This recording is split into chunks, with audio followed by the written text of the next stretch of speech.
Hello everybody and welcome to another Premodern video. I'm super stoked to play once again one of my very favorite decks in the Premodern format. We're going to be playing Aluren. I was guest in Monster of the Week, one of my favorite Premodern podcasts out there. You can find a link in the description down below.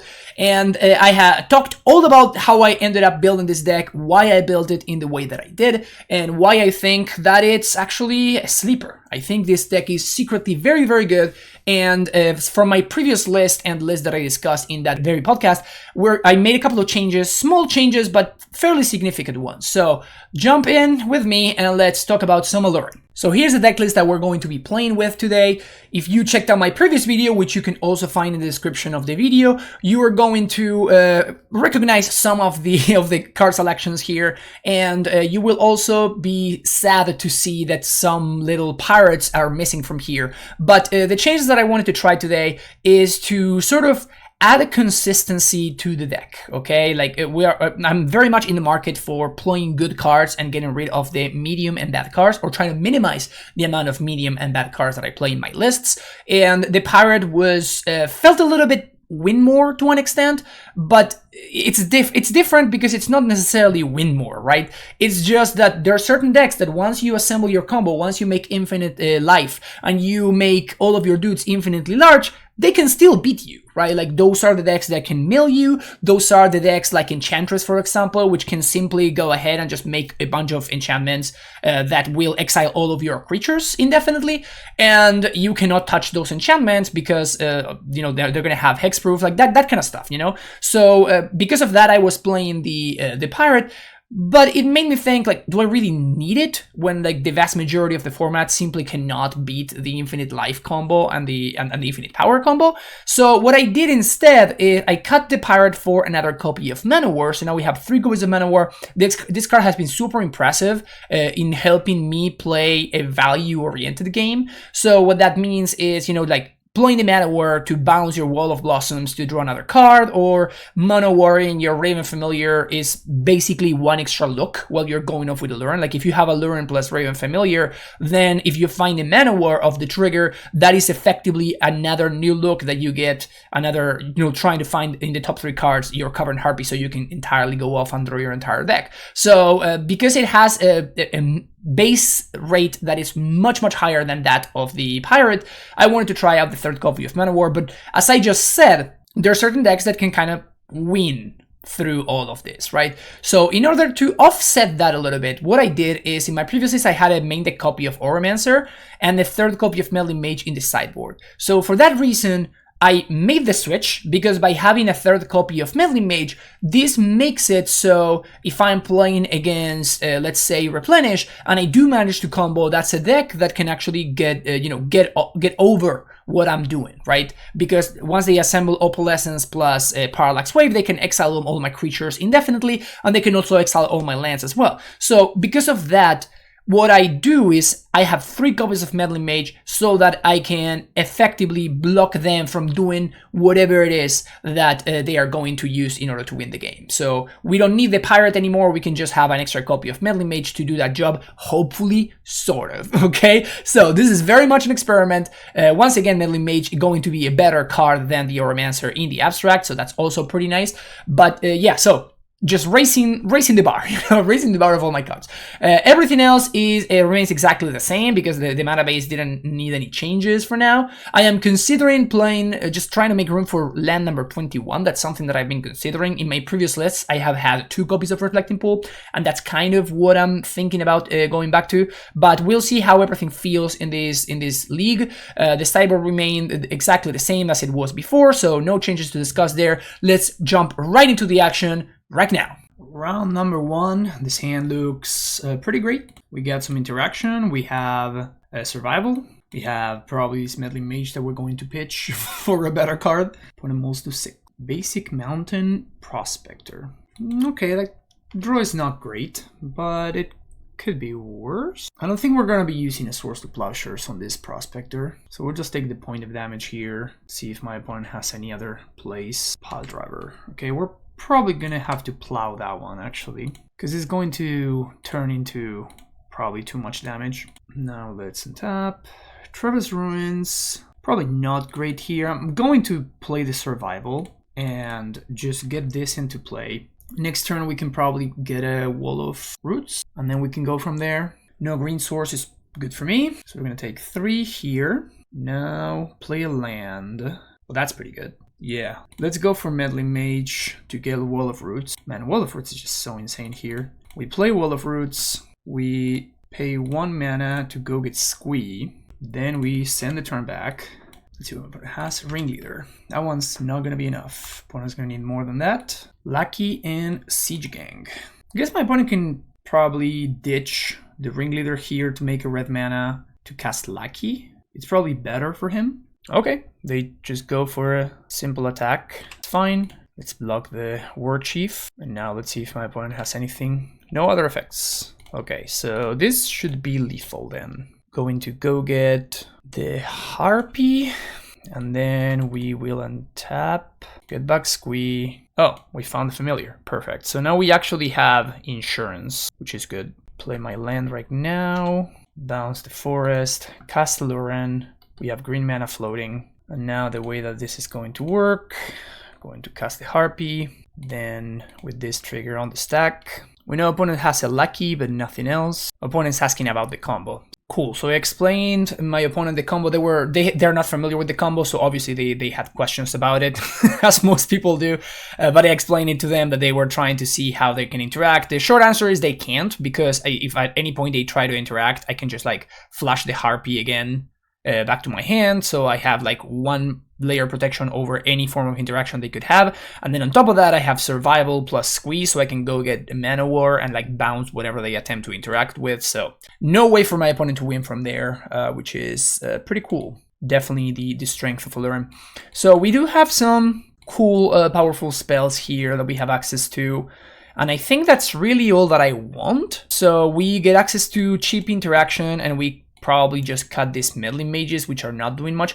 I guess I do want to have access to Auramancer over Octavi as well. This seems like almost like a strict upgrade in terms of this doesn't really destroy anything and this does. The interesting card here is mostly the Sabos Web. It can really be annoying when they have those ports going on, but maybe it's just not relevant enough. The question would be, I'm a little bit, basically 24 is the absolute minimum amount of creatures that I'm willing to be playing. So I mean, I would like to bring this up to 25. The problem is, what am I bringing in? Like this Meddling Mage? That's awful. Potentially Genesis. I don't think that this is really a Genesis matchup, because even though my opponent's trying to grind, they are going to do so while also pressuring me. So Genesis is not good in that kind of matchup. Genesis is good when we're just basically grinding unimpeded, as opposed to, you know, while you're facing a Lackey and like Siege Gang Commander on the other side. So I think that this is what I'm going to submit here. Let's see how things go in game number 2. No lander, too bad, because we had all of this sweet interaction, but not going to amount to much. This hand is quite strong, however. Yeah, I think I'm into it. The only problem this hand has, I guess I have to bottom this Swords to Plowshares. Probably be losing to Lackey. Opponent does mull to 6. I do want all of the other pieces that I have here, so I think I'm going to basically accept a loss to Lackey and go for that. This is also because if I do need to fetch for a Plains on turn 1, okay, like this is good for me. If I need to fetch for a Plains on turn 1, that means I don't have green mana, which is effectively a death sentence. So here we get to play around port, which is very nice. And then we're probably just gonna drop this Wall of Roots on turn 2, which should allow us to develop our mana pretty effectively. Don't want to see a pile driver here. That's a lot of pressure, which is unfortunate. Swords to Plowshares doesn't super help me here. I'm still going for Wall of Roots. Try to get my mana online, but I definitely need a land here. Preferably a white source. Like, I need to get rid of this pile driver, otherwise I'm going to be dead to it rather quickly. There's the Carplucent Forest. Well, I guess oh man. Yeah, I think I have to play into Gem Palm. I think I need to play into Gem Palm Incinerator here, which is really sad. But if they do that, that means that they don't put a War Chief into play, which is also pretty good for me. So yeah, there's the Gem Palm. Down goes the Wall of Roots, which is quite awful. but at least I saved a bunch of damage and I effectively time walked my opponent there, which is pretty nice. Okay, that's perfect. So now we have options. I can start to grind with this survival. So let's fetch, go for plains, because the other option would be Wall of Blossoms plus I think I'm gonna go for the survival though, because I have 2 of them. So if my opponent naturalizes this turn, that's great for me.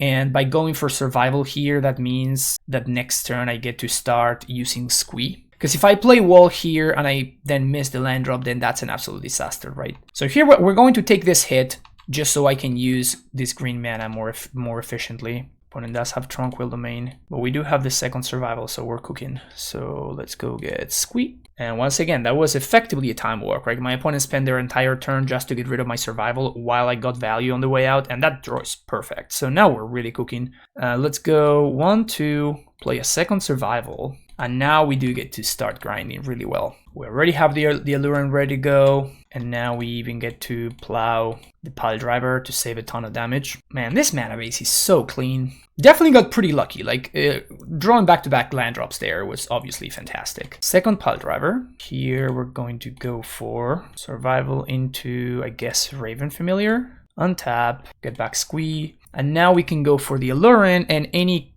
Okay, I was gonna say any land drop effectively means a win. So let's go for Trevas, bounce, play Aluren, and we're... I guess I messed this up here. Oh, I really messed this up. So I guess I'm just gonna pass the turn and just kill my opponent on their upkeep. Sharpshooter. So with them doing that, I'm going to assume that they don't have it. So I'm just gonna go for the Harpy now. Only 1 card in hand for opponent, and now we get to do the thing here. Okay, so we only have 9 looks for this, so we do have to be a little bit careful.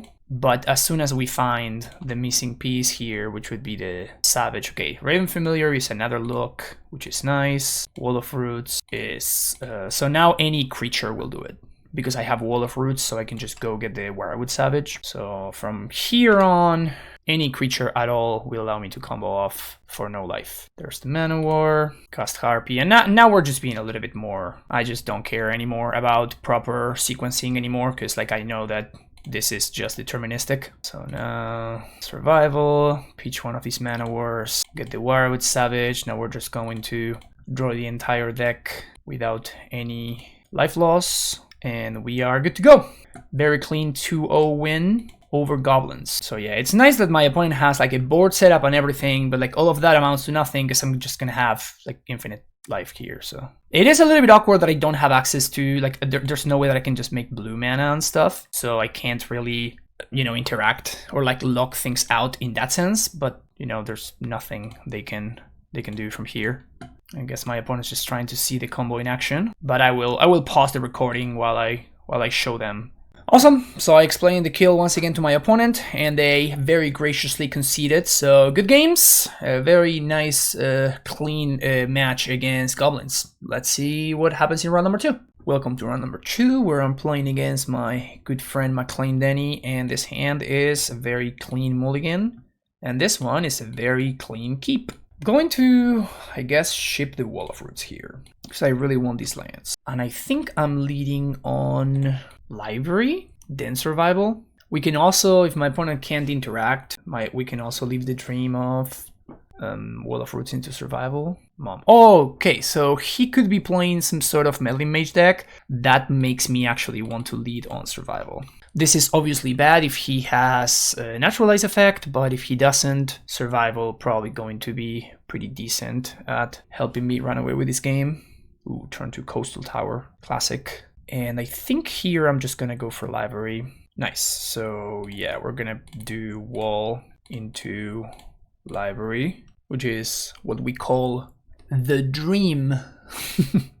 Quote unquote, the Dream is right there. All of this while dropping, you know, a mana dork that my opponent can't attack with. So effectively stopping their 1/1 onslaught on its tracks. Think you can get away with this, McLean? Not on my watch. Not on my watch. Mother of Runes is very problematic though, because it means that Meddling Mage on Aluren is going to be actually kind of hard to beat, because he is going to be able to protect from mana wars. So once a meddling mage hits play with 2 Mother of Runes, it's going to be really hard to get it out of the board. So at that point, I'm going to be in a situation where I will need to develop kind of an incredibly wide board and sort of, I guess, beat him down. This is a morph. Okay, I can work with this. This is acceptable. Let's go for a squee here. And then we get to untap. I guess I can't really cast a Meddling Mage here, but I'm definitely interested in Meddling Mage, naming Meddling Mage. That is definitely something that I'm interested in doing. So let's send this and let's top this. Let's fetch a plains here. And I think I'm going to need my colors. I guess I can squee for a Wall of Blossoms. Survival for squee Wall of Blossoms, I mean. And then choose whether I want to play this Birds of Paradise, depending on what I draw from here. Okay, that's a pretty good draw. So let's just play out this Bird of Paradise so we have a bunch of mana. Good thing here is if he spends his turn flipping Angel, we may be able to punish him pretty nicely. And then we start fetching Meddling Mages. So at that point, we're just racing the Angel. Cool. We can only really play 1 Meddling Mage per turn, so let's squee. Source of Plowshares, not the worst. Current Harpy also decent. Definitely don't want the Forest. I think we're gonna have the Meddling Mage name me Meddling Mage. So play a land, survival, pitch, squee. We still don't have an Aluren though, which is a little bit annoying. This Exalted Angel is very, very frustrating with the double Mother of Runes here. So let's cast Meddling Mage, naming Meddling Mage. So I guess I can attempt to double Mana War on the next turn. Doesn't seem like a great game plan, to be honest. Oh, you know what? I should have pitched the Mana War to go get Raven Familiar. That was a mistake. I should have gotten Raven Familiar because that's a free chump blocker for the Exalted Angel, which actually gives me, not only does it give me a new card, but also gives me a bunch of time. So yeah, I should have definitely done that. That can potentially be pretty punishing, because my goal here is to have McLean tap one of these mothers, and after he does, then I can start interacting with his stuff. But all of my colored sources except Reflecting Pool and Gemstone Mine are painful in the way that I built the mana base here. My experience has been that Meddling Mage decks are fine. They're not necessarily terrible matchups, but Meddling Mage plus Mother of Runes matchups, those are a lot more challenging for these that we're seeing right now. For this exact reason. Plow my mage.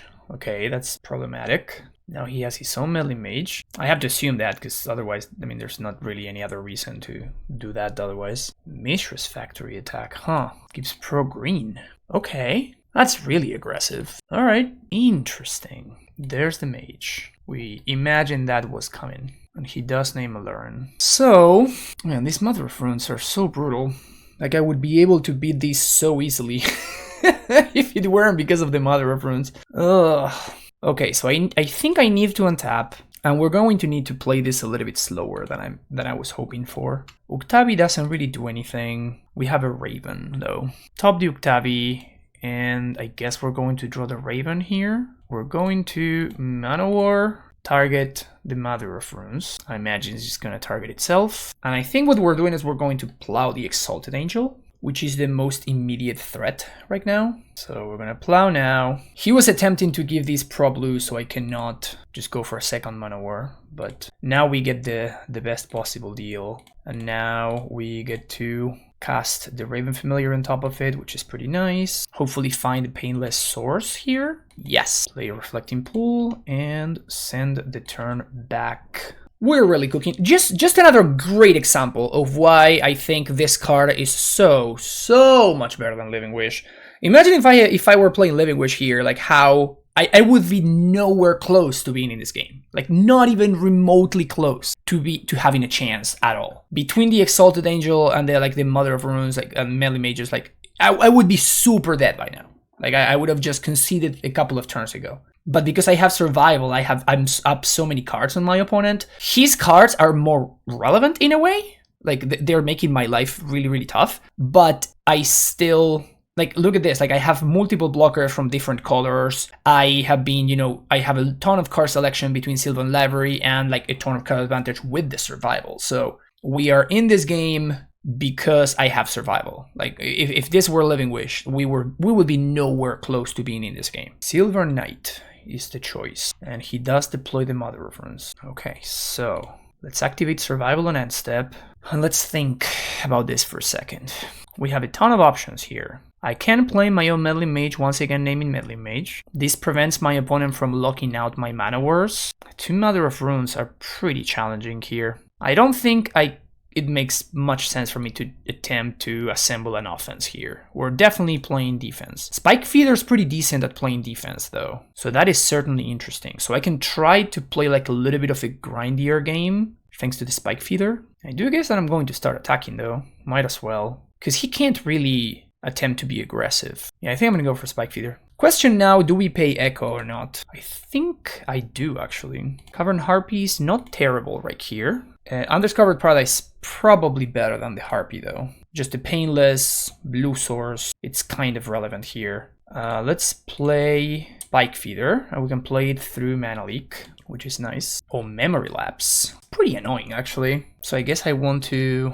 I guess I can just redraw this. I'm out of Wall of Blossoms, so can't really get that. I could get a Meddling Mage, which is something that I can cast. I could just get another Wall of Roots as well. All of those are possibilities. Yeah, I think I'm gonna go get another Wall of Roots. Lapse resolves, and we're going to cast another Wall of Roots. And I guess we're going to send the Raven Familiar. So I think what my opponent will do here is they will give these Silver Knight pro green, forcing me to chomp with the Mana War. But we already have blockers for Meddling Mage and Mishra's Factory. The Memory Lapse was really clutch. Weathered Wayfarer, that one is a problem. The turn 7 Wayfarer, somehow still a big deal. Still a pretty big deal. Okay, Mage gets pro blue and pro green. Okay, so they're prioritizing getting the protection. So I have to assume that they have a counter spell in hand, because it's kind of the only way that makes sense. There's a Spike Feeder we knew about. Gonna top these, and let's play the Spike Feeder. That resolved. So let's survival for...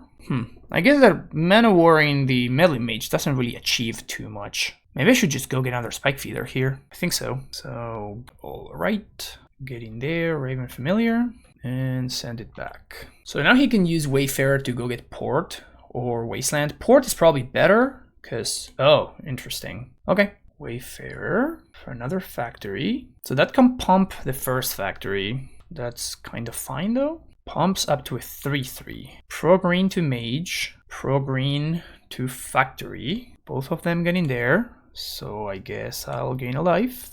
Go up to 6, down to 1. Now if I find a plow, we may actually win this game from here. We have only used 1 plow so far. We still don't have the Aluren though, notably. We've been looking at a ton of cards, but I don't think those will be the answer. I guess we can Mana War both Meddling Mages, which I guess is fine. Play a land. I guess we keep the Raven Familiar to block. We Mana War both Meddling Mages, then we use Cavern Harpy to bounce the...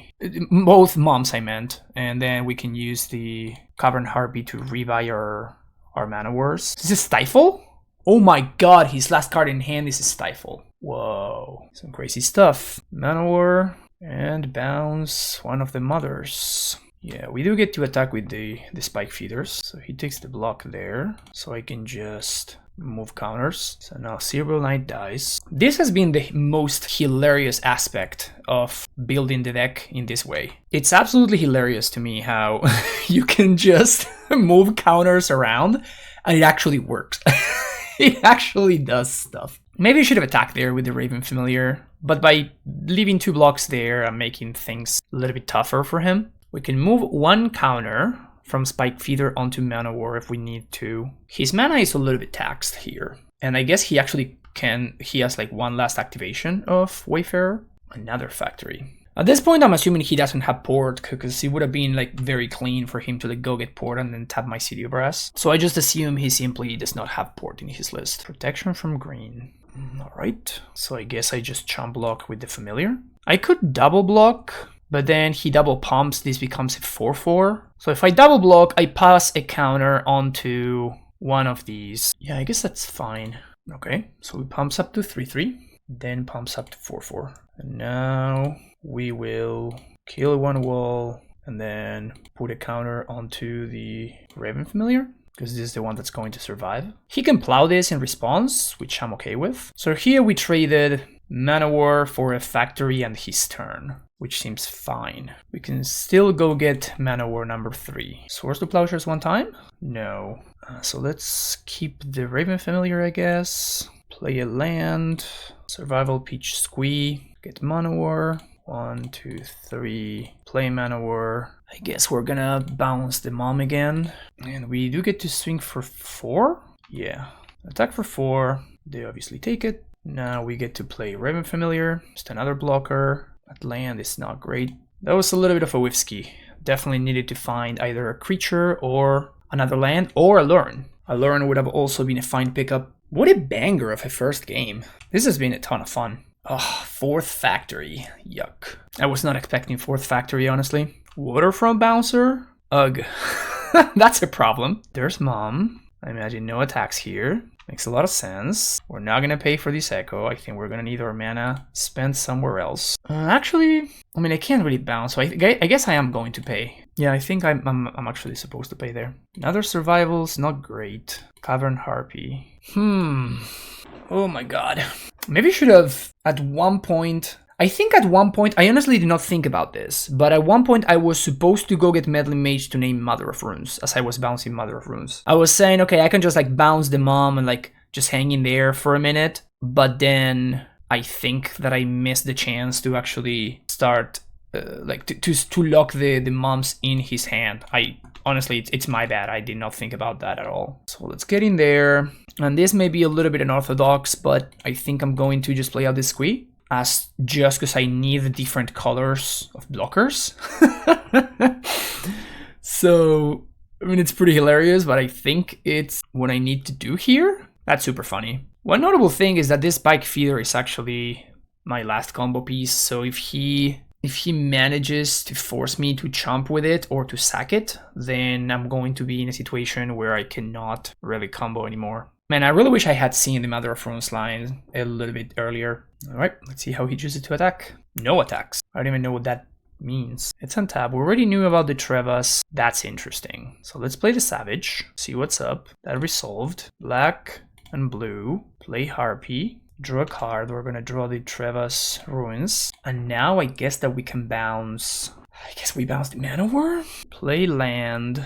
Bounce City of Brass. And I don't think I'm playing around Mana Leak at this point. I feel like we're probably a little bit too far behind to be doing that. So I think I'm just gonna bounce Feeder and gain 2 life. So this now puts me at 3, which limits the pressure a tiny bit. Getting there for 2. And assist, we're leaving 7 blockers. Seems decent. Also, these Waterfront Bouncer activations are not free with my opponent being all the way down to 1 card. Yeah, doesn't even activate the Waterfront. Okay, here comes the factory. Bounces, squee. Oh, I'm out of... Okay, I'm just dead here. Yeah, okay, yeah, we're just dead on board. Yeah, I guess I was a little bit greedy last turn. Because now I'm just dead on board. He just pumps the factory twice, and I'm dead. Alright, sure. Reverend Mantra is also a lot sexier, so I respect it. I respect that. But I was already dead to the singleton, like to the factory attack, so yeah. So that's a lethal factory. That's a lot of... I guess like he didn't even need anything. Because like Reverend Mantra gives red, blue, and green as protection. Maybe he was playing around something, I don't know. Anyway, game number 2. That was a game. Savos Web, please and thank you. Gilded Drake is very interesting. I'm going to assume that my opponent's going to have something like... something silly. Like, like Arcane Lab or whatever. So I'm going to keep in the Monk Realist. No way he's got Curse Totem though, right? Am I willing to concede to Curse Totem? I feel like this is a matchup where, as we just saw, we're just going to be playing a very long and grindy game, so I don't think Aluren does too much. Can cut a Meddling Mage as well. I do like Genesis and Monk Realist. I do like Source to Plowshares. Maybe 4 is 1 too many. Let's go for 3. Let's just keep it there. Should I play around Curse Totem? I think I'm going to risk it. This has a lot of activated abilities, right? Waterfront, Moms, he has the Weather Wayfarer, the Factories. All of those cards get affected by Curse Totem. One more cut. Guess I'll just cut a Meddling Mage. Just leave the 1. Maybe I should be cutting Genesis. I have no idea whether this is a Genesis matchup or not. It definitely feels like it could be. So that's why I want to try it out. Let's just try it out, see what happens. But I could definitely see like Meddling Mage or the Aluren being better. But like this is the kind of matchup where Aluren is a little bit of an afterthought as opposed to something that we're trying to assemble as soon as possible. Maybe Auramancer is interesting. Yeah, I do like Auramancer. Let's go with that over Wall of Blossoms. Maybe over the third Meddling Mage? Question mark? Nah, the singleton Meddling Mage is probably gonna do some amount of work. It also makes the play of Meddling Mage, naming Meddling Mage, a lot better when I only have a single copy. Game number 2. Sure, this hand looks great. Very awkward, like, this is why I hate Gemstone Mine, right? Like, this is the kind of hand where I really want to have Gemstone Mine be the first land that I play, so if my opponent plays a Mom, I can immediately plow it, and then I can untap and slam this Savos Web. But I just don't think I can afford to, honestly. Because I'm slamming the web on 2, so it's just a matter of... Alright, cool, that's neat, actually. Go for Yavimaya Coast, and let's play the web. Nice Wasteland. Got my blue source, so mean. Not a bad draw. Please tell me this is a Savos Web just takes over kind of game. I love those games. Do I want to use a Brim Familiar? I think I'm just gonna take it easy here. I guess I should have played Reflecting Pool last turn. Nah, this is fine. Like I don't want to play out the Familiar in the previous turn, especially with my opponent doing nothing there, right? Coastal Tower. Okay, so let's play the Plains, and here's a Raven Familiar. Playing it through Mana Leak. Guess I take the Aluren, but we're probably not going to cast it for a while. Honestly, maybe Monk Realist was the better pickup there. It's kind of a sad Mishra's Factory. I mean, if he uses a Seal of Cleansing to blow up my Savos Web, that's such a good deal for me. Definitely paying Echo. It's clean. I guess I just passed the turn. Swing for 2. For 1, I guess. This is the nice thing about having Savos Web in my deck, is just puts my opponent in such a tough spot. Wall of Blossoms. Cool. Okay, so... let's swing for 1 first. So there's that. Let's play a Survival. And that resolved. Cool. So I'm just going to pass the turn now. And when my opponent attempts to seal, I'll just activate it a bunch in response. And I just end up with a ton of value in my graveyard. So it's going to get to a point where I'm just going to effectively set up a situation where I can combo at any point at instant speed. I guess I had a Wall of Root activations which I didn't use. That was definitely a mistake. That's one less card I'm going to be drawing from Survival. Curse Totem. I decided to risk it. I decided to risk it. Yeah, so now we're going to... he goes for the seal. I just have. So we're going to get Kui, then pitch here. We're going to get... I guess I want to end up... I have to think what I want to end up in my graveyard so that I can get it back with Genesis. And I still have one final Survival activation on the stack. So I think I want to go get a Familiar here, then another Familiar, and this is going to go find Auramancer. Now that happens, and now we're going to go get the Harpy. Now Curse Totem enters play. Savos Web still in place, so this Dust Bowl is locked down for good. Now Squeak comes back, and now my opponent's going to be fighting over... so the Squeak comes back. We're not going to Genesis this turn. Here's an Auramancer. I imagine it gets countered. No, it just resolves. Here's a Library. Probably want to counter that one. Mana Leak. Cool. Swing for 1. Man, this is really unfortunate that we have played like such a fantastic match, but like this is most likely going to end up being decided by the clock. Kind of sucks, because this game is gonna go for a while. Definitely gonna go for a while. So that's Wall of Blossoms. Hit no, but definitely meant to say yes. So let's swing for 1. Let's plow the Mage. Cast Survival. And now we get to start drawing cards. He just has nothing. Just gonna get Meddling Mage, and I'm just gonna name Meddling Mage. Get the Squee. We're now gonna get back Genesis this turn. Land is fantastic. Blue and white to cast Meddling Mage. Name Meddling Mage. Ooh, baby. Man. Just backs it in. Makes sense. He's just gonna try to win in 2 minutes. Okay, so he does have... I guess I do need to have a single answer to the stupid Curse Totem. So let's bring in the Swords to Plowshares and the answer to Curse Totem. Yeah, I'm just gonna cut the Genesis, and let's cut a Library. This hand sounds fine, I guess. Play a Maya Coast, send it back. We get to web. Love me some webbing. Would love to find a white source. Probably prioritize... no, I guess that I would still hold on to the white source anyway. He named Survival. No, I guess I should have played Reflecting Pool. So now I'm going to be taking damage for no reason. Melee Mage. This is going to be Manowar, I imagine? Swords to Plowshares. Interesting. So now he cannot plow, which is a little bit weird. So let's cast Spike Feeder. Now we're in a little bit of a stalemate.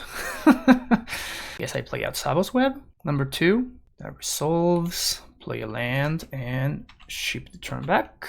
End step Hibernation. Yeah, that's not where he wants to be. That is really not where he wants to be. It's not a super good play. So now if I find the white source, I get to like Manowar and bounce his dude. 4 mana Armageddon? Oh, okay, never mind. That is definitely where he wants to be. I was not expecting that. Oh, he missed the attack. To be fair, I don't think we're dead yet. Like, all we need to do is just draw a plains. So we will be 11, now 7. So if we draw a white source... Oh, I guess we can't, never mind. Now down to 3. But then... No, okay, no, he actually had it. Yeah, I'm just gonna tell him that I'm gonna concede. I'm conceding. Because, like, he actually... I was thinking that I had enough time to, like, draw a wall. But actually I was short, so I mean he would have gotten me. Round number 3.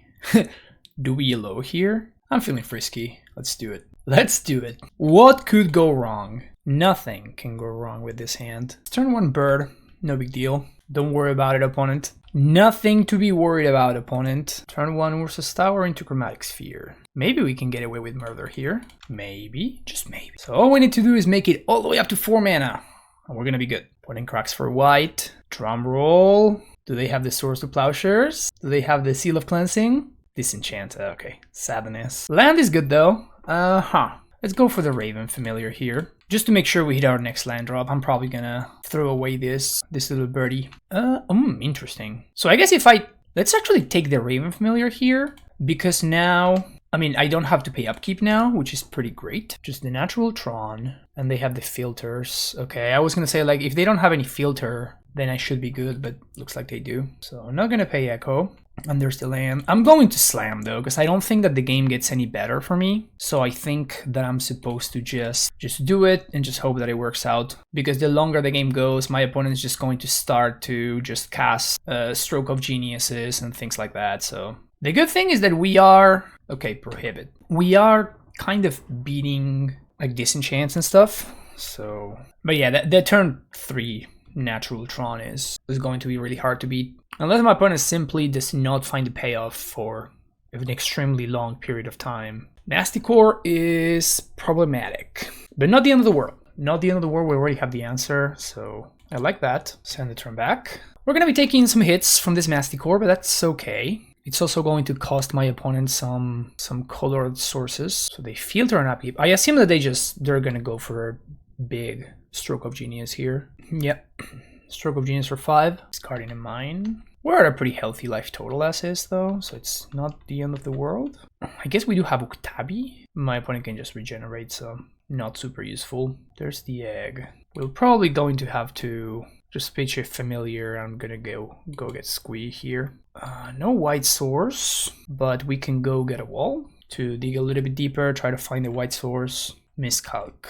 That's bad for the good guys. So we're going to take a hit for 4, down to 10. Finally, find a colored source. Another Source to Plowshares. Yuck. I think we're just gonna go for the same thing. Wall of Blossoms. That resolves white source? No. So at this point, I'm not feeling too hot, to be honest. And it looks like my opponent... So Decree is like actually lethal, and Stroke just makes my opponent gain a bunch of life. Oh, they're just gonna kill the wall. That's fine. Masticore upkeep, all of the power plants. Masticore is kind of a fine way to end the game in this deck. Squee, coming back. Undiscovered Paradise. Let's go for the Manowar. Impulse. Manowar resolves. We bounce. And at this point, my opponent is more in a situation where it kind of doesn't matter. Playing around things is just pointless. So I have to assume that my opponent just doesn't really have anything else going on. So we're going to go all the way to end step. Then... Oh, they have Decree. That's lethal. Okay, never mind. Let's go on to game number 2. It's got these stupid Swords to Plowshares. We don't want those. Scented Swarm is good. don't think we care about Gilded Drake. Definitely want Auramancer, and I think we want Genesis as well. Gilded Drake is interesting. I guess there's a chance my opponent has something like Humility, which would be kind of a beating. Meddling Mage is cool. Similar Library is cool. Guess we can cut a Manowar. And yep. I do still think that it was good for me to keep that hand in the blind, but this is a nice hand though. I'm a thorough enjoyer of this hand. Yet another example of a hand that is spectacular with survival and extremely mediocre to straight up bad if you have Living Wish. Never mind, that's just not true. I still don't have a creature. Still, I mean, it wouldn't be great with Living Wish anyway, but probably would be slightly better. Ugh. I'm definitely going to go for playing out the Aluren here just to leave it in play. Oh, they do nothing. Okay, so any creature should win this game. Maybe I'm supposed to hold on to the Wall of Roots and not play it out? I don't know, like it's so close. Any creature, I have like 28 in my deck or something like that. More than half my deck is creatures. Ah, they go for the survival. Very smart. Still wasn't getting there, but... Well, now we realize that yes, holding on to the Wall of Roots would have been much, much better.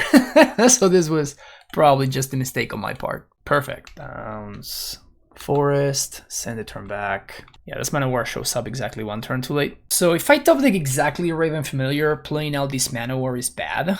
But by playing it now, I am really slowing down my opponent's clock. So I guess it's worth it. I'm not excited about doing it, but yeah, I guess we would have probably been in very good shape if I hadn't played out the wall. I should have just waited. Should have just played out the survival and just pitched the wall to it. Stroke for 5. Going to be pretty hard to win this game now. My opponent's playing a little bit risky, actually. I mean, there's still an Aluren in play. I can just find a Raven Familiar and then... Yeah, I don't like this from my opponent. Like, if I find Raven Familiar, like, I may just win from here. I don't think my opponent respecting how not hard it is for me to win from here. I'm gonna hold on to that wall in case I draw survival, though I really doubt that it's going to be enough. Like, it's just not going to resolve, right?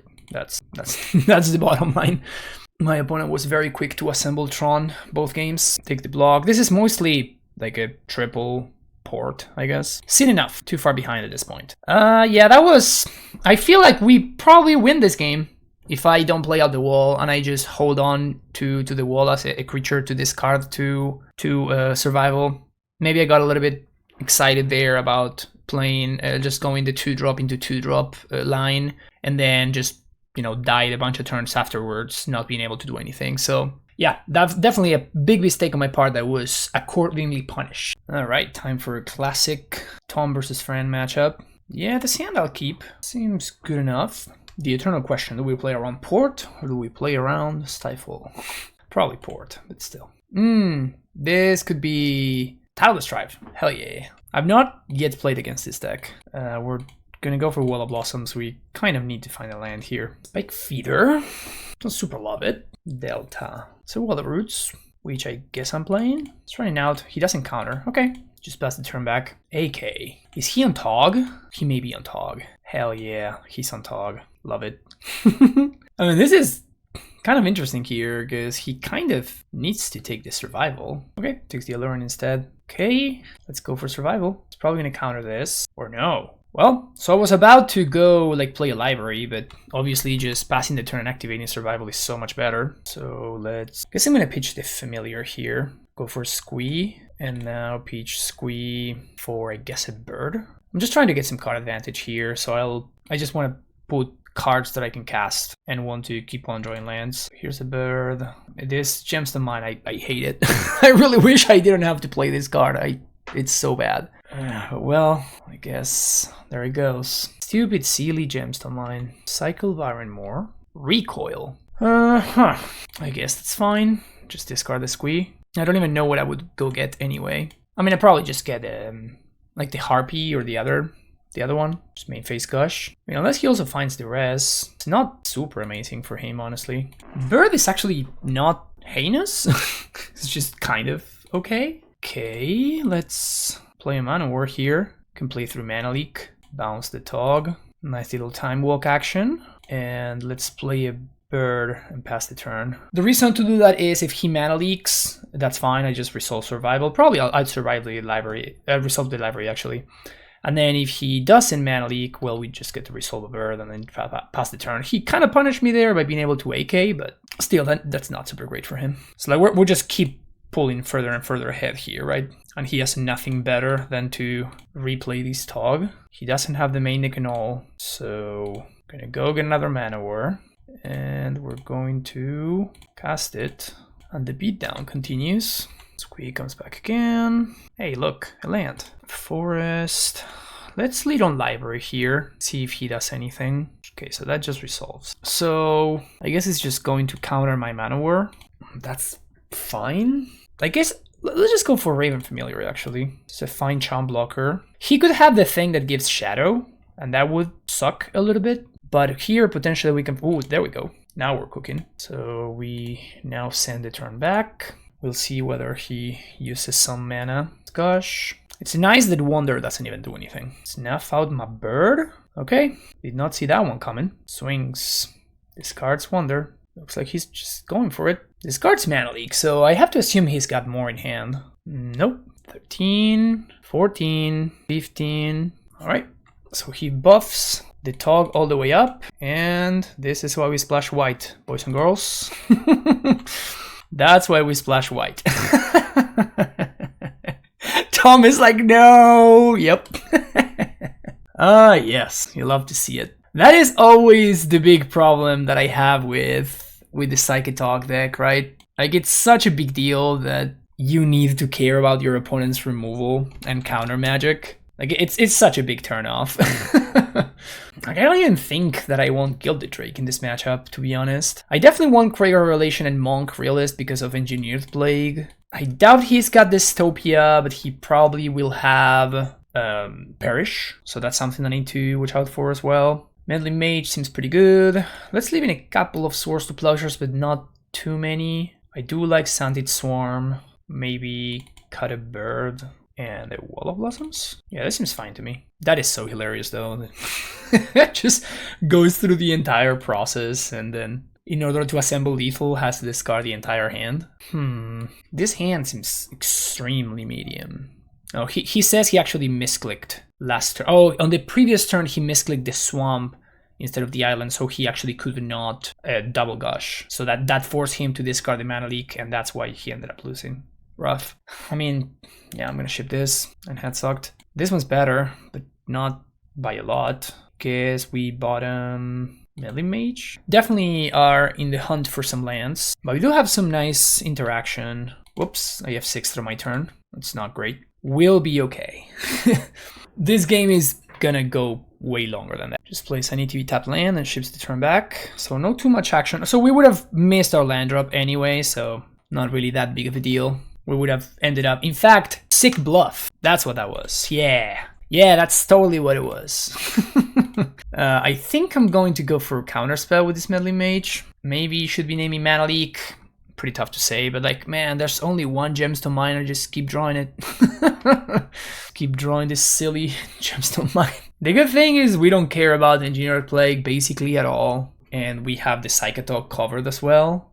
So only bad news for me would be what? Psychatog itself. If it follows the duress, I mean, of course. I mean, honestly, the bad news is that I drew this stupid Gemstone Mine. That's the bad news. But yeah, as you can see, a card like Reflecting Pool wouldn't actually do it in this mana base, so it needs to be something else. So at that point, we're looking at City of Brass number 4. That's really the only thing. Because if you think about Undiscovered Paradise, that would also not be great in this situation. Like, it'd be fine. It'd probably be better than Gemstone Mine. But it's still we're still in a spot where, as far as how to build the mana base goes, we are effectively damned if we do, damned if we don't. Mana Leak.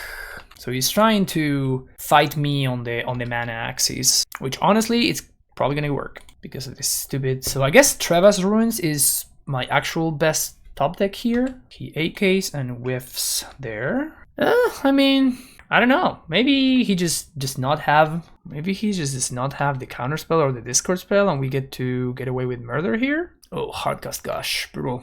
And he found the duress. So that takes the Aluren most likely. I could have cast the Familiar next turn, but It's only a 3 mana. Okay, that's better. I can cast Familiar now. Ugh. I guess I'm taking another Mana War. Mana War can allow me to bounce the Wall of Blossoms, and then I can go that way. Go about it that way. So now Familiar dies. Guess I'm going to cast Mana War, bounce my wall. Now we have a clock. That's nice. That's very nice. Swing for 2. Huh. I guess then I'm gonna fetch for a white source here. And let's go for the Wall of Roots. And now the Wall of Blossoms, Spike Feeder. Okay, maybe we have finally on turn 10 gotten out of the lump. We can crawl back into this game. I mean, I guess he's got the mana advantage, but like we have the card advantage and board advantage. And even if he does resolve a Psychatog, like he just kind of doesn't really have a way to end the game. Now we're going to cast Meddling Mage here. Counterspell. Yeah, that's what I was gonna name. I guess we're just going to cast another Mana War here. Once again, Mana War my Wall of Blossoms and just double the clock. This is the nice thing about Ray of Revelation against control decks is you just don't care about 2 Engineered Plagues.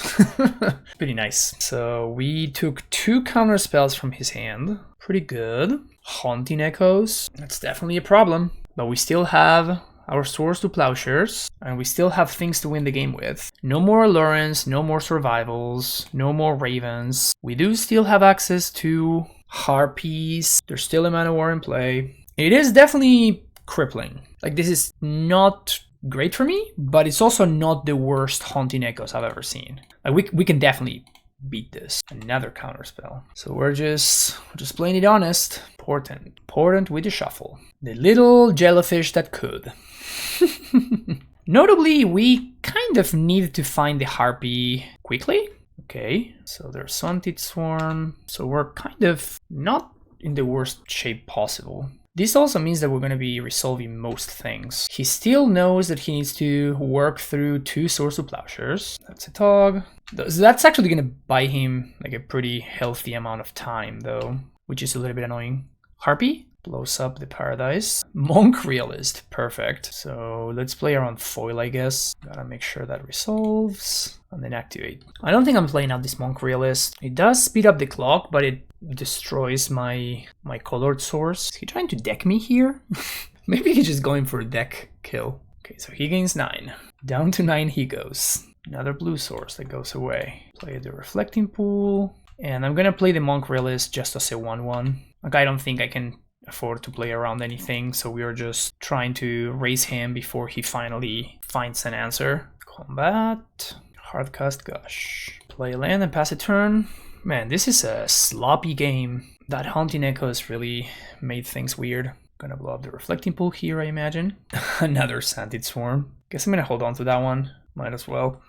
Tom's down to 8. Am I bringing in Sabos Web for game 3? He's got Dust Bowls. He's got the Cycling Lands. Snuff out! No! So now we have an 8-turn clock.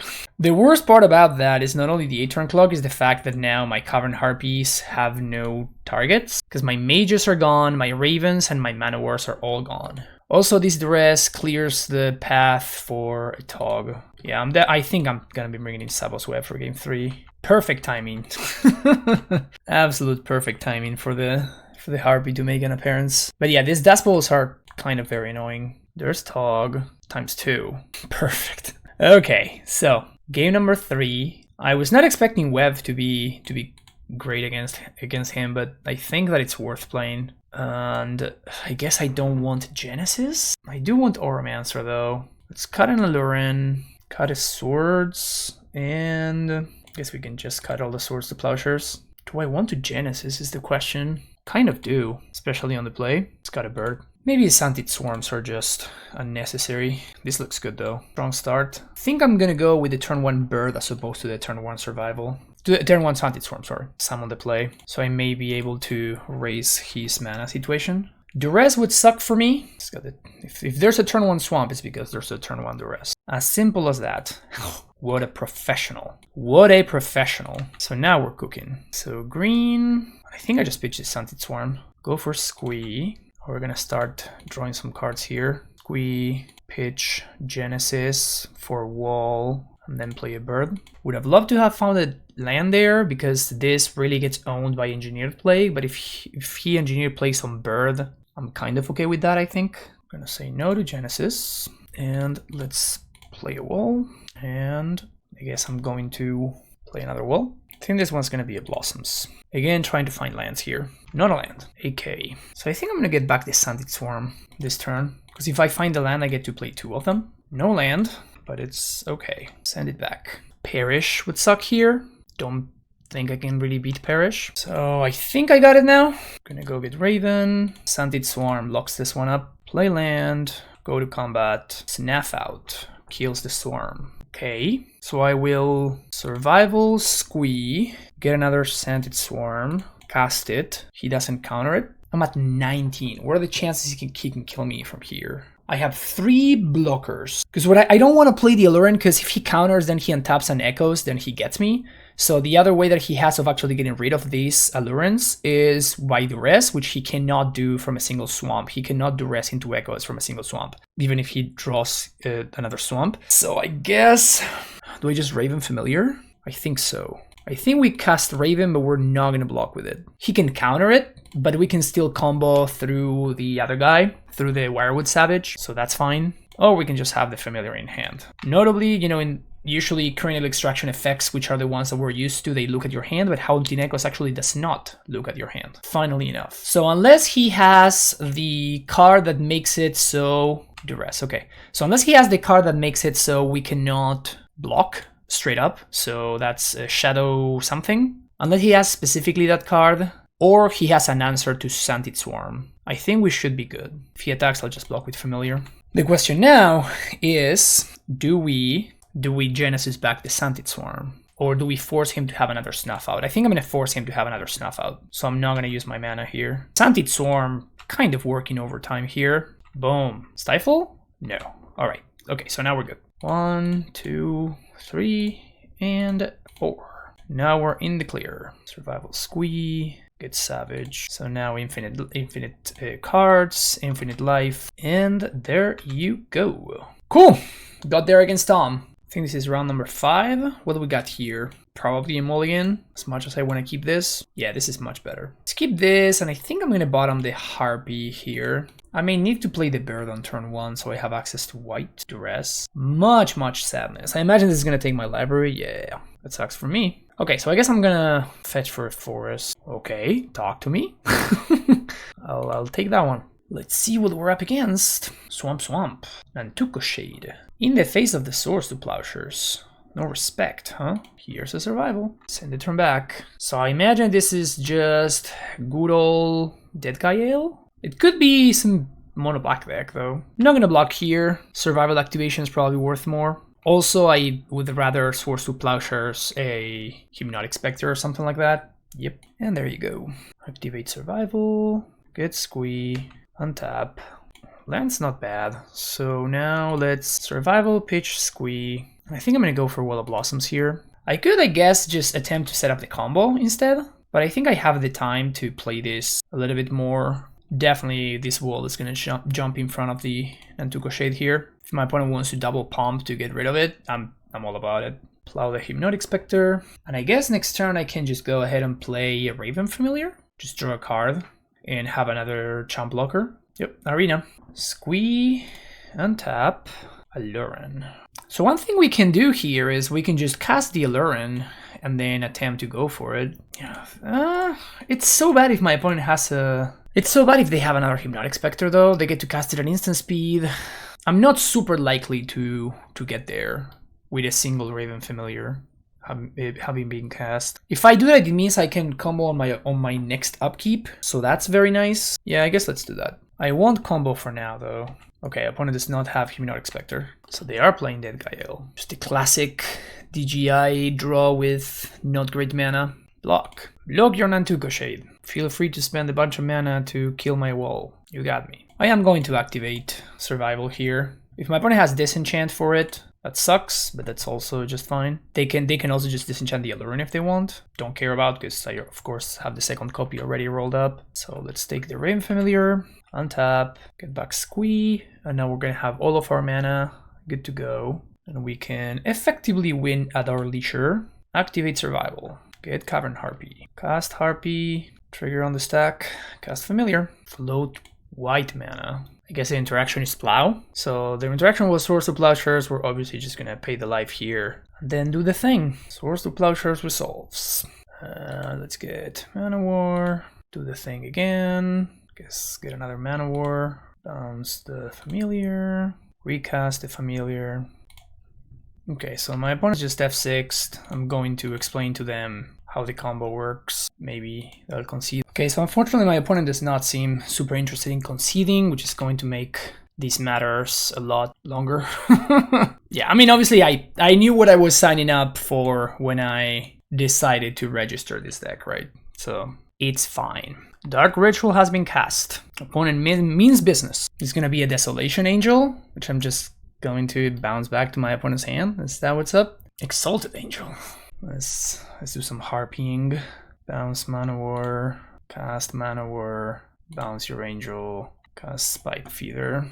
I mean, it's just annoying to have to go through the combo, but I'm not going to waste more clock. Going to bounce their Angel once again after they cast it, and then swing for enough power. As many times as my opponent wants me to. Yeah, okay, they saw the writing on the wall there. So, Deadguy Ale.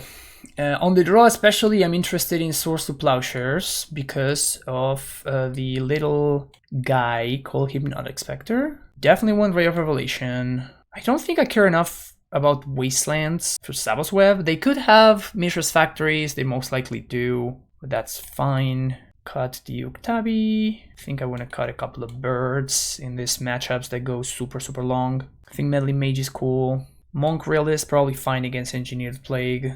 Do I want to Naturalizes though? I guess they do have enough enchantments, right? I definitely want the Ray. It's just a matter of do I also want the Naturalizes on top of it. As is, I already have to cut 2 cards though. Let's cut an Aluren. I really want to keep my creature count high. The Singleton Birds of Paradise. Am I keeping a 1-lander? No, I don't think so. I guess this is a much better 1-lander, so this one I may keep. I think I'm gonna bottom Squee. Actually, let's bottom the Harpy. Wanna be dodging some duress action here. Dark Red into Shade and duress. Okay. Yeah, it was all great until the duress. I imagine they're gonna take the library.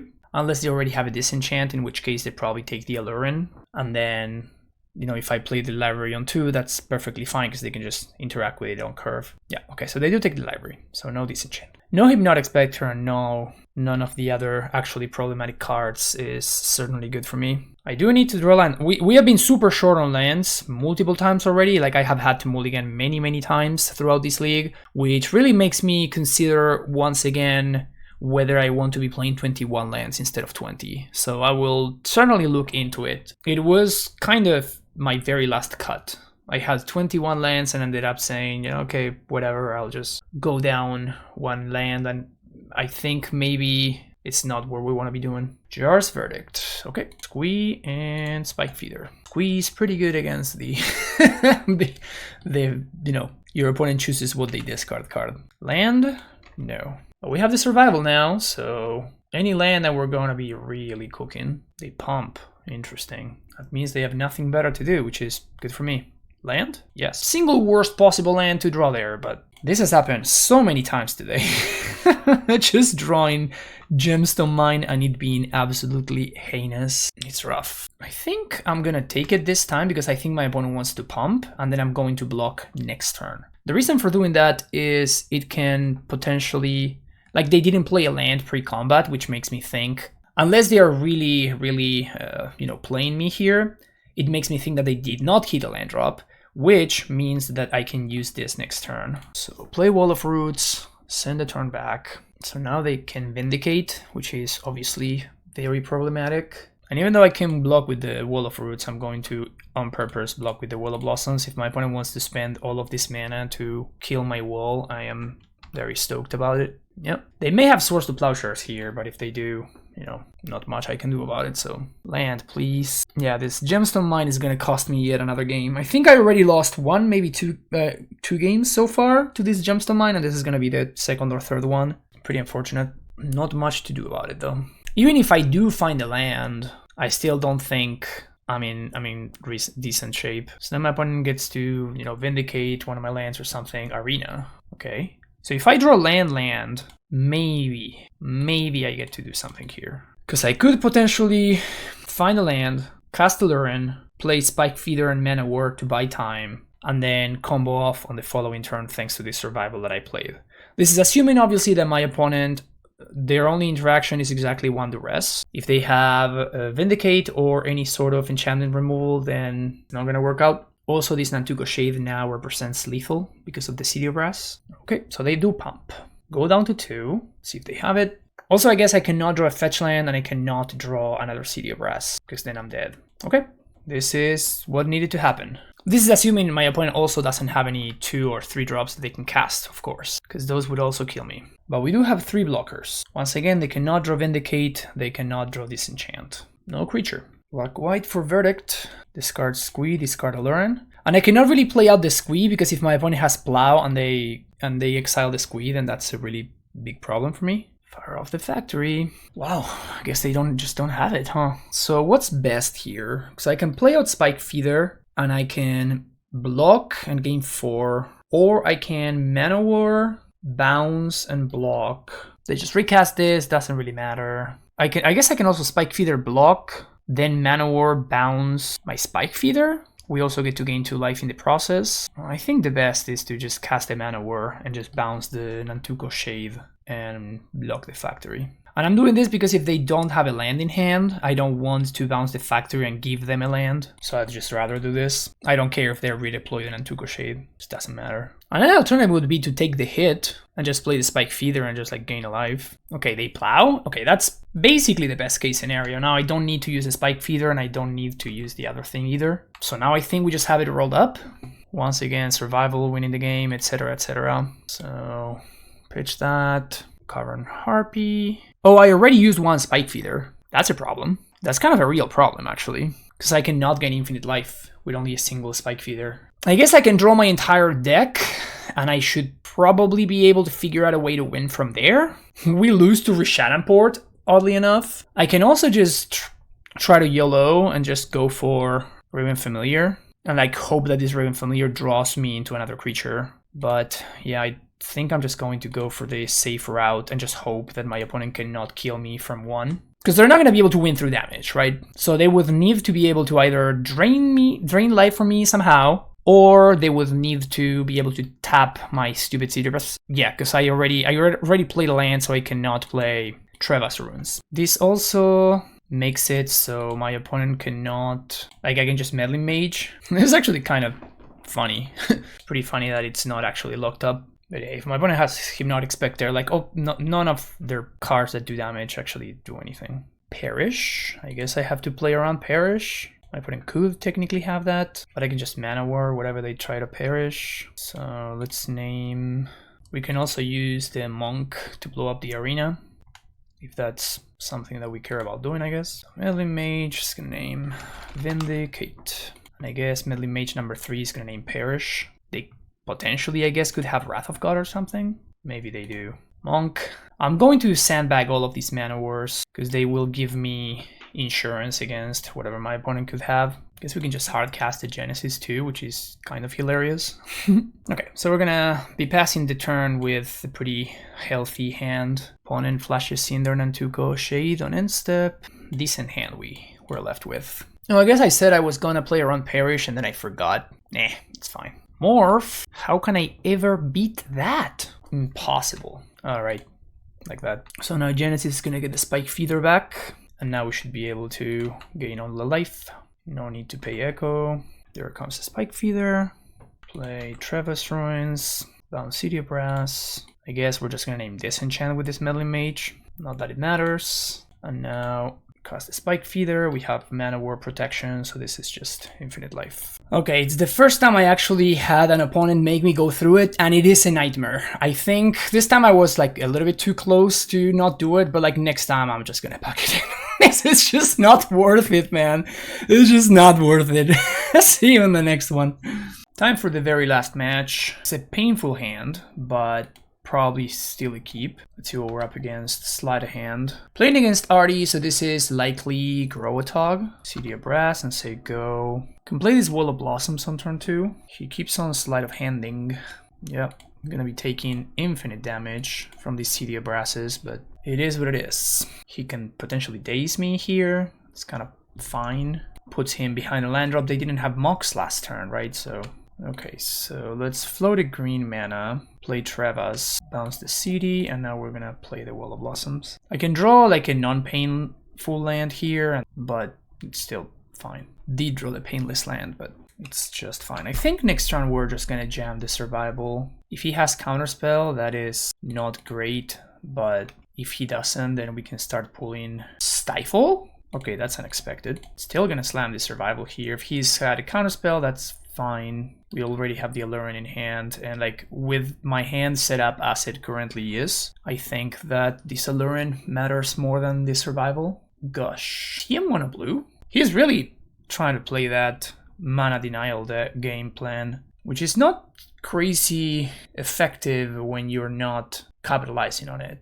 Like eventually I'm just going to hit enough land drops. Okay, so he's playing Gro-a-Tog with main deck Stifles? That's wild.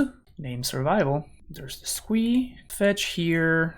And we're going to cast a Raven Familiar. He has already used 2 Dazes, so he's not super likely to have more stuff. I think I'm going to take the wall here. We can pay the upkeep on this Raven Familiar. I don't think I want to, so we're just going to say no here. I'm not going to play around Daze. The question is, do I want to play around Counterspell? I don't really think I can. I guess the way to play around Counterspell would be to go for Wall into Raven Familiar. Is that worth it? The problem is that it's not really getting better for me, so I think I'll just jam. Once again, I'm not playing around Daze, so it's a matter of does he have Counterspell or not, and I think it's likely that he does. He has kind of gone out of his way to not cast Counterspell so far. Okay, that resolved. Cool. So first order of business is we're going to cast this Wall of Roots, and then I think I want to attempt to go off right here. Looks like he doesn't have another Meddling Mage, which is good for me. See, wow, super aggro on Stifles. So let's play another Raven Familiar, see if this one sticks. I'm probably going to be paying Echo on one of these. Ding, ding, ding. Man, I'm so good at this game. Wow, that's a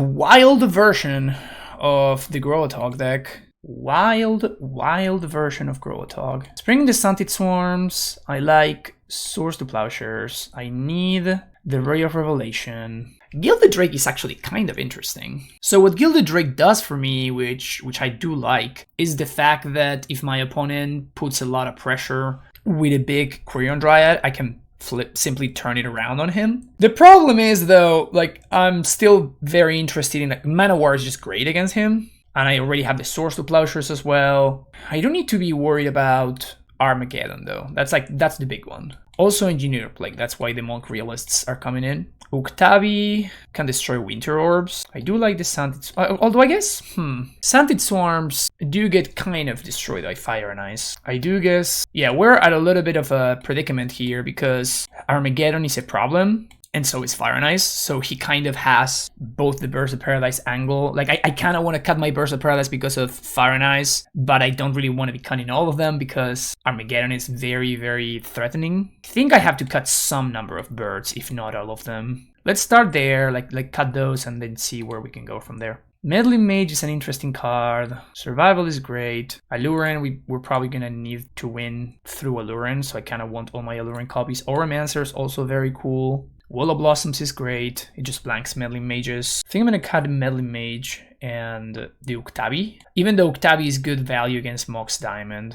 and also pretty good value against Winter Orb, I guess I can just cut another Meddling Mage. I'm not super sold on how I sideboarded there. This hand is pretty decent. All we need to do is find the white source and we're going to be cooking. We're going to keep City of Brass, Mox. Pretty good start. Turn 1 Meddling Mage. I imagine he named Survival here. Name Swords to Plowshares. Whoa. So I guess he doesn't have his own swords? Well, here's a wall. Notably, he missed a land drop last turn. Ups on my end step and then untaps. Looks like still no land drop. Goes for the Korean Dryad. Land into Uktabi. When you're missing land drops, don't hate this. I could have gone wall into Uktabi, but also there's the possibility that I just use this wall to...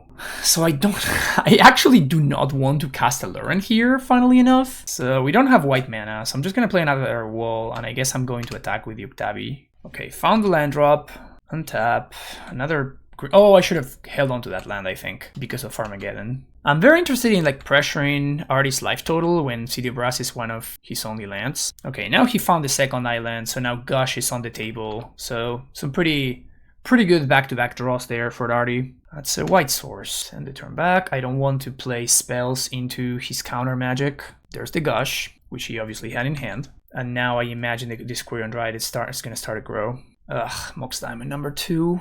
He's got the Plague, makes sense. Name's Beast, of course. Survival is my best top deck here. Hey, look at that. So let's go Wall of Roots, cast Survival. Probably gonna get countered. Did not get countered. So do we also jam Aluren? I guess we do. Here's an Aluren. And I didn't fetch there because I did not want to run into Stifle. Like, he has not been using his mana and I have not given him a target for Stifle. There's a sleight of hand, triggering the Korean Dryad. So now this Dryad can start getting in there, but I can activate Survival. He's probably going to Stifle. I guess I should have fetched for White Source first. That was a mistake. Ray of Revelation, the Aluren. Okay, so I'll fetch in response. We'll see if he stifles here. Okay, so that destroys the Aluren. Obviously, Ray of Revelation is the worst possible card to see here. Also, I literally just pitched the Auramancer. So this is worst possible case scenario. I can, however, go get a Mana War and then bounce the Meddling Mage and then plow the Korean Dryad. So that at least puts me in a pretty decent spot from here. So now this resolves. We go get Mana War. Take 6. 1, 2, 3. Mana War Mage. I guess I should have played around foil. The way to play around foil was to like... Although if he's gonna foil, he's gonna foil the Mana War, I guess. He's not gonna... Probably not gonna foil the Swords to Plowshares. So that worked. Cool. He does have a Daze. I think that's just to get a land to pitch to the foil. Yep, there we go. Pitching Tranquil Domain. Swing for 2. Down to 9. His hand is Meddling Mage and Unknown. So if he takes the read and he plays Meddling Mage, and we're gonna have to chump block here with one of these walls. If he has a Soul Read and he plays the Meddling Mage and names Swords to Plowshares here, that would suck for me. We can still put on some pressure. And if I draw another Mana War, we're gonna be in really good shape. And Discovered Paradise is not bad. So we're gonna play a land, swing with both. That worked. So now we can do black and blue. Play Cavern Harpy just to bounce the Mana War. Recast the Mana War. And now I guess we just bounce the Korean Dryad? I guess we can...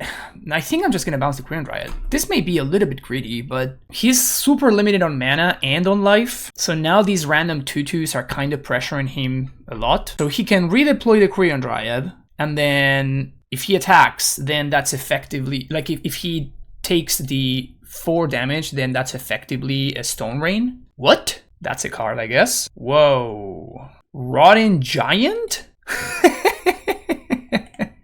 Okay, I guess I can't attack anymore. Should have bounced the Meddling Mage and plowed the Korean Dryad, I guess. Whoopsies. Okay, so that's something that I can throw in the trash, I guess. So that's fine. If my opponent wants to counter this, that's okay. Maybe I should have just waited. So this is just like a 2-mana 3/3. It's effectively a 2-mana version of Call of the Herd. Yeah, I probably should have held on to that Monk Realist, try to find something better. So the Dryad does come back. Interesting, he does take a point. So now, if I draw Raven Familiar, all of a sudden we are in really good shape. All I need to draw is Raven Familiar. I guess Spike Feeder would also be a fine draw. Another Mana War would also do it. So now we bounce the Rotting Giant, swing with both, trades both, pass the turn. So now I guess we're just gonna plow the Rotting Giant. The other alternative would have been to bounce the Meddling Mage, plow the Rotting Giant, and I guess attack with both. But then I'm not forcing the chump anymore, so I'm not even sure if that's where I want to be. And once again, if I do find another Meddling Mage, okay. Is this one to name Swords to Plowshares once again? He does name Swords to Plowshares. Okay, it's not a great draw. Gonna hold it for... I guess we only have exactly one last fetchable. So I'm gonna need to... There's the giant. I'm gonna need to draw something good here. Okay, it's not bad. Am I naming Psychatog? Let's cast Meddling Mage. I can also just name Counterspell. Fire. Naming Fire just sounds so bad though. I could name Quirion Dryad. I think I'm gonna name Psychatog. There's a Quirion Dryad. We have the answer for that one, so that's nice. Not super scared of the Rotting Giant just yet. Ugh, that's bad. Really needed to find the business spell right there. Am I plowing here just to force? I think I'm gonna plow now, just to force the fetch. He can counterspell this, but that's gonna cost him fetching for an island and 1 pain from the City of Brass, so he goes down to 1. And from there, any threat is good. He may also just let this go, holding on to the lands so that we can potentially recover after Armageddon. Man, I'm feeling like I wish I had access to that Genesis now, which I did not bring in. I did not expect the game to go this grindy. We're at turn 16. He did choose not to shuffle, which is terrifying. Okay, we have a survival now, which is something. So I'm going to effectively try to sandbag for a while until I can deploy multiple spells every time, in the same turn. I want to get to a point where I can deploy multiple masked answer threats in the same turn. That's most likely just a creature to pitch to survival more than anything else. This Rotting Giant is a brick wall. These Rotting Giants, plural, are brick walls. Wow, that's a really funny tech. Ray of Revelation. Not super hot here.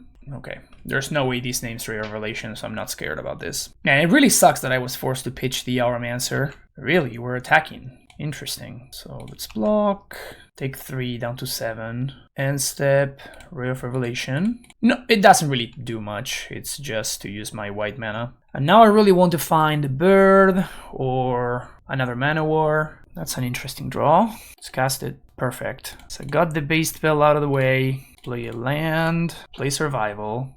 He may have a null, but if he has a null... He doesn't! Oh no, so now we can start to grind a little bit. Maybe not too much, but a little bit. So let's pitch the Savage, go get Squee. I guess I could just go get Wall of Blossoms here. I like that, so let's pitch Squee. I guess I'm running into Daze if I go get Wall of Blossoms, but I think that's fine. He has used, what, 3 Dazes so far? Oh, just the 1? Never mind. It was the previous game where he used 3 Dazes. I don't think I want to attack. So now these Rotting Giants are going to get in there one more time. He probably has Disenchant, which would suck. Or another Ray. Oof, brutal. The funny thing here is, having gotten that Squee, it's actually kind of value, because it's an infinite blocker for their Giants. So that's pretty funny. We're gonna go down to 3, I guess. Man, what a game. What a game. The Rotting Giant tech coming in clutch. Actually doing some serious work. Squee comes back. And a dead draw. Actual literal dead draw. That is a nice little chump blocker there. Pass the turn. I guess I should have played out the Windswept Heath, because if I want to, this is a land, and if my opponent gets it, I literally don't care because it's not a land. So I should have, it was correct for me to play the Windswept Heath. It gives me more optionality. This is the most hilarious stalemate ever. We got some attacks. So we block with Wall and Squee. If he wants to play this game, he's gonna get to a point where he's gonna need to counter Engineered Plague. Oh, that's why. And he's gonna name Squee with Meddling Mage now. Okay, but we still have draws. So now if we find survival, we're gonna be in really good shape. If we find... Oh, he names Aluren. Interesting. Scented Swarm, not great. Gonna play that. And... Oh, I guess that we just have the Ray of Revelation anyway, so I guess that's why he didn't name that with Squee. So ship the turn back.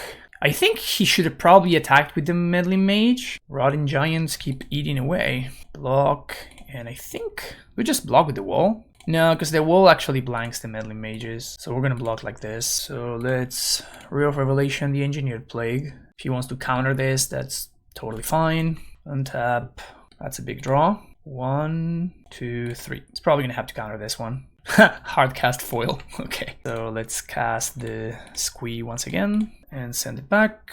We are at a point now where we have fallen pretty far behind. Dude, shout out to these Rotting Giants. Doing crazy amount of work. And the cost is pretty much negligible. Wow, he has the full playset? It's kind of crazy if he does. Spike Feeder. Play land and replay the Squee. So this allows me to gain life and move counters onto, I guess, move counters onto the Meddling Mage. So we can turn the Meddling Mage into a 4/4. But I just don't have enough mana to do that. So I don't think I can make that happen. So I guess the play is going to be to chomp, block, block, block.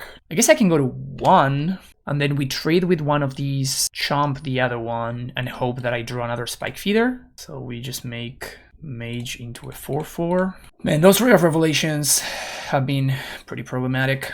But now we're at 1. 1/1 Quirion Dryad is lethal, and I don't think there's, I don't have any draws. All right, on to game 3. Definitely want Genesis. we do want Genesis. And I'm starting to feel that maybe my opponent just doesn't really have access to the, what's his name? Armageddon. Because that was a really long game for my opponent to not find the Armageddon. Has a lot of Rare Revelations though. Guess I'm going to cut the libraries for that reason. I can cut an Aluren as well. So the reason to do this is so that I can actually... Let's bring in a Mage. The reason to cut Allurens and libraries is to make the race of Revelation a little bit worse. Because either I can just sandbag the Survival and the Aluren until I have guaranteed value, but I cannot do that in the face of... I guess I'll keep this hand, but I'm sad. I cannot do that in the face of... with Sylvan Library. Also, once again, this stupid Gemstone Mine, man. It's so... so bad. Really sucks that I have this in the deck. I think I'm just gonna cut them. Like, this deck is built to play a long game. Like, Gemstone Mine just does not work. Okay? I'm just gonna hope that I find a non-Gemstone Mine land here. Mox Diamond. Giant in the house. That's a good one. Play Wall of Blossoms. Really good draw. Into Raven Familiar. Don't mind if I do. Another Rotting Giant. Okay. Untap. Okay. Hope to find a land. Hope I don't get dazed, first of all, and then hope to find a land that... Yeah, okay. I'll take that, I guess. Sucks, but I'll take it. It's better than this stupid Gemstone Mine. The dream would have been to have found a Reflecting Pool right there. He's got Gush. Meddling Mage. Probably gonna name Swords to Plowshares, which sucks. Indeed, he does. I can still Mana War Plow, which is nice, but I'm not loving it. Definitely taking the Chump Block here because I'm not thinking about paying the Echo, so that would have been great as an Octavi. So here's a Mana War. So am I gonna have the foil? I can foil this Mana War? They're thinking about it. Oh wow. Pitching Ray of Revelation. Oh, sick value. Okay. Pass the turn back. Foil feeds the Rotting Giants too. Insane value. Oh my god. Plague on Wall. Gross. Oh, Plague on Beasts, making sure I can't combo him out. Yeah, he's just trying to be aggressive. So all I need to do really is just slow down the aggro here, which this Wall of Roots is probably going to do a pretty decent job at achieving. I guess I just cast this Monk Realist with this Swords to Plowshares. Man, this Gemstone Mine, so bad. Gonna block both of the Giants, take 2. Can I find Reflecting Pool? Survival. Yeah, that's pretty decent. So let's go for that. He has the answer in the Ray, but I'm gonna be able to get some value on the way out. So let's just pass the turn. Oh, probably should have attacked with the Monk, I guess. Interesting. Okay, so I'm gonna do this now. Gonna pitch Squee to go get Genesis. Although I guess we don't have lands here. I mean, I'm still gonna get the Genesis, but now we're just gonna pitch this to the other thing. He is running out of things to exile to the Rotting Giant, though. Gonna do some blocking, and we're chilling. 0 cards in hand. Yeah, I think so. He's out of cards in hand. He has the Ray. I mean, he's timing out, but I think we were just gonna be able to turn the corner here, right? Like, if he uses the Ray of Revelation on my end step, that means that he's not gonna have counterspell mana, and then I can just untap, I can just bounce the Meddling Mage, plow the Quirion Dryad, like I just start taking over from there. Right? So a 4-2 record, which brings my total record with the deck to 10-2. Not half bad. Not half bad, to be honest. I feel like I played a little bit poorly, especially against Tron. I feel like I got a little bit hasty there, and that should have not been a loss. And then, obviously, I was rightfully punished for my mistakes. But the deck feels very strong to me. Like, I feel like this is the secret, right? Like, this is what Aluren has been waiting for, and I feel like this is the path, at least for me. Like, if you want to do something else, like, go ahead and play whatever the hell you want. I'm not your dad, but but I strongly recommend this deck list right here. As I said in the deck, I was already thinking about playing another land, and I really want to, and also this land sucked. I lost at least 1, if not 2 games to having drawn Gemstone Mine as one of my 3 or 4 lands, and that is just too much of a cost. So this deck in the past has been built to try to play and combo as soon as possible, and that's simply not what I'm trying to do. Like, this is a deck that can very comfortably win a long game. We won on turns like 20 multiple times throughout this league, you know? So this is a deck that can win quickly, but also doesn't have to. And also, importantly, does not have any problem going into the mid to late game. So with that in mind, I definitely do not want to be playing Gemstone Mine anymore. It's going to be tricky which land I'm going to choose to play instead of this, because I kind of want it to be a rainbow land.